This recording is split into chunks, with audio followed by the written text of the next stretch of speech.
The morning after an historic election day, Malaysians reflect on the news that the ruling coalition will return for another term.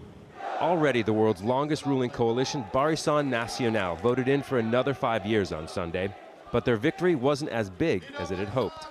Some big names lost their seats, and Malaysia's ethnic Chinese all but abandoned the coalition, swinging decisively to the opposition. Najib Razak, the Prime Minister, struck a conciliatory note at a press conference shortly after the win was confirmed. Saya amat berharap. I hope people can accept this result because this is democracy, and democracy has gone clearly, with additional methods that we haven't used before. For the importance of the nation, I hope all parties, especially the opposition, can accept this result with an open heart and allow our democratic process to proceed smoothly. Many opposition supporters were bitterly disappointed. Opposition leader Anwar Ibrahim expressed concern about the ballot amid allegations of cheating. We want the Election Commission to give a satisfactory answer to why this fraudulent process were being condoned or done, and they are clearly, or they were, complicit to the crime. We see these irregularities have cost us many seats, particularly those with narrow margin. The Prime Minister said the opposition can take legal action if they wish, but must respect the will of the people. As Barisan Nasional continues their rule, some feel it can't be business as usual. An even smaller victory compared to last general election will force them to change the way they run the government. With such a slim majority, they have no choice but to adapt. And if they don't, then their future doesn't look bright, because obviously the people in this country are very clearly split. Even with this victory, it's not a given that the Prime Minister will keep his job.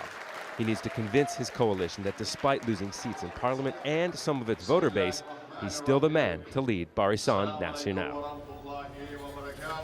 So that's Scott's report, and Scott Heidler is joining us now from Kuala Lumpur. Scott, so it was a pretty big turnout in that election in Malaysia, but the ruling coalition didn't do as well as it hoped, and now the question is who will lead the coalition? Absolutely, yeah, and those discussions are going to be ongoing. You know, we saw the largest number of Malaysians registered voters come out in the history of general elections in this country on Sunday. But then we also saw another record broken, and that's the worst that the leading coalition has ever performed in a general election. So we've got this very, very interesting dynamic going on here.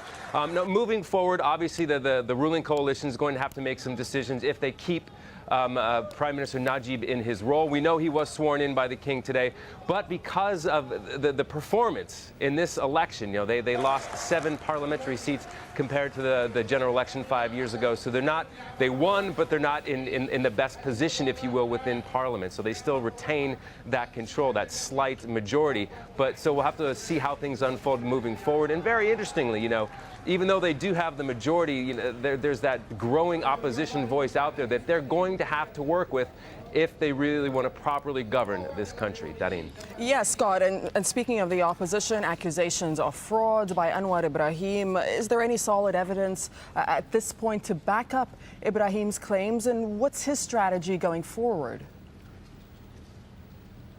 A lot of accusations. We really haven't seen too much, you know, legal evidence for these, if you will. You know, on Sunday, the internet was lighting up with accusations, specific accusations. We were at a polling center for several hours. People came up to me and showed their fingers where the indelible ink was washed off. So everything from someone coming up to us and that kind of evidence to, you know, accusations that people were bussed in from other parts of Malaysia to kind of stack the deck in certain more closer races. So a lot of accusations out there. If there's enough legal proof that there was systemic voter fraud, that is left to be determined.